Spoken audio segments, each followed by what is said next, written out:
En 1995, David Fincher ne réalise pas simplement un thriller policier, il réalise l'un des portraits les plus pessimistes de l'être humain jamais vu au cinéma.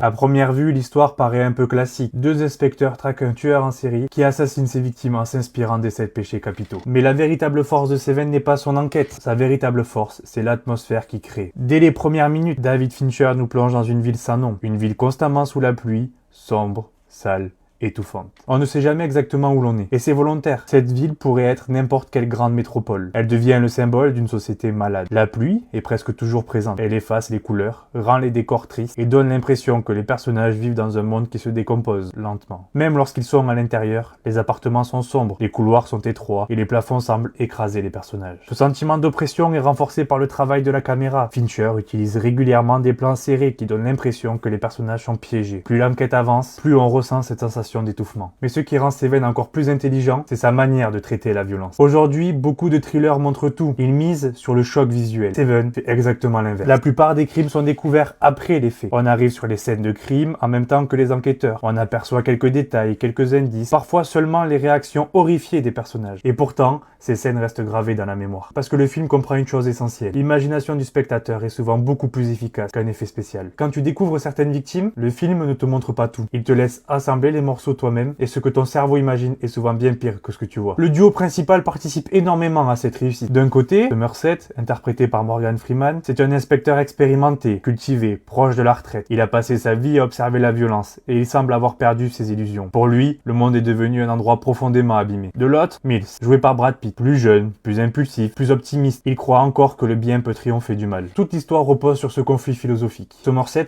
pense que la société est condamnée. Mills pense qu'elle mérite qu'on se batte pour elle. Et au milieu de tout ça, arrive John Doe.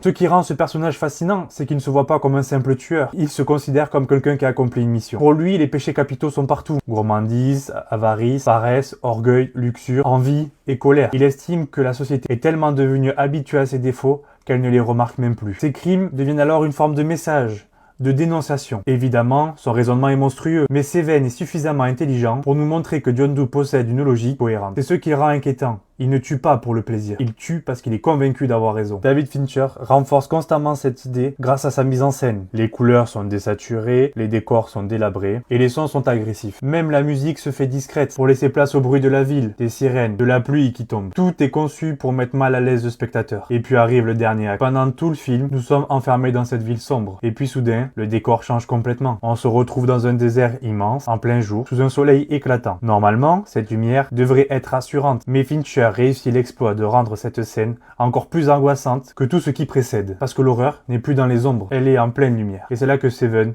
livre son véritable message. La question n'est plus qui est le tueur, la question devient peut-on rester humain lorsqu'on est confronté à autant de noirceur. La fin du film est devenue légendaire parce qu'elle ne cherche pas seulement à surprendre le spectateur. Elle vient détruire tout ce que le personnage pensait savoir. Et lorsqu'on comprend le plan final de John Doe, on réalise quelque chose de terrible. Son objectif n'est pas simplement de tuer. Son objectif et de prouver que personne n'est réellement à l'abri du péché. Même les héros, même ceux qui pensent être du bon côté. C'est pour ça que Seven reste aussi puissant aujourd'hui. Ce n'est pas seulement un thriller, c'est une réflexion sur la corruption morale, la violence du monde et les limites de la nature humaine. Et si le plus effrayant dans Seven n'était pas son tueur, mais l'idée que le monde qu'il décrit ressemble parfois au nôtre.